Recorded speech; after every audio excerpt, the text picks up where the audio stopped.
Kurdish song for a young Kurdish Iranian woman whose death in police custody has ignited rebellion across the country. On Arba'in, the 40th day of mourning, tens of thousands flocked to Mahsa Amini's grave just outside her hometown of Saqez. This is the year of blood, chanted the mourners. The supreme leader will be overthrown. In Saqez, security forces shot tear gas at protesters. Such is the pattern of the last 40 days. Protests met with violence, in which more than 230 people have been killed. We've spoken to a young man who just left the country. He's seen firsthand how the Iranian security forces are trying to crush dissent. Beating with batons and firing pepper spray and stuff like that is their bread and butter. So that happens almost every time you take a step in a protest. As the things went on and the violence escalated, they started firing at people. They have special weapons that fires pellets at protesters. They're not as deadly as military level bullets, but they're still deadly. They spray people with that. Like, they don't even try to aim. They just fire on people, rain rounds on people.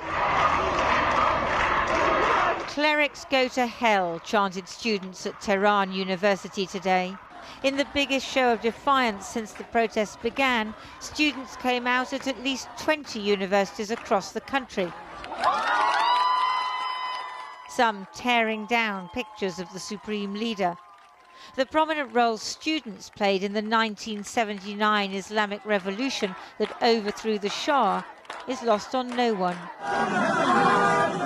At Beheshti University, they were met with violence from, amongst others, the Basij, the shock troops of the IRGC, Iran's Revolutionary Guard. Protesters have become only too familiar with the different security forces. So first of all, you have anti-riot police, which are usually dressed with black dresses in the pictures you see. They're trained, they're violent, but at least they know how to use the violence.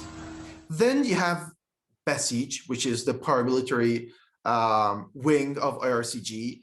And Basij, they are not well-trained, they're not professionals, but they have this zeal, so they are violent. And usually you should be scared of them more.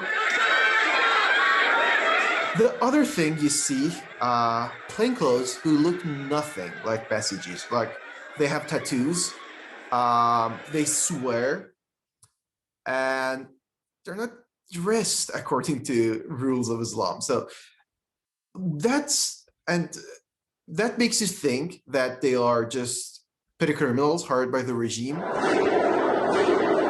Protesters chanting "Freedom, freedom" swarmed through the alleyways of Tehran's Grand Bazaar, which had closed for the day in solidarity. The bazaars are normally a bedrock of support for the regime, which cannot afford to lose their backing. Shops closed in cities in the Kurdish region too.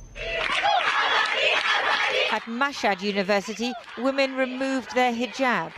Women have led these protests from the start, but men are following. First of all, it's about women's rights. Hijab is so much entangled within the identity of Islamic Republic that people feel like attacking that can kind of help collapse the whole regime. At times, protesters chased the security forces today. The government blames the protesters for the violence and said there was a terror attack in Shiraz today.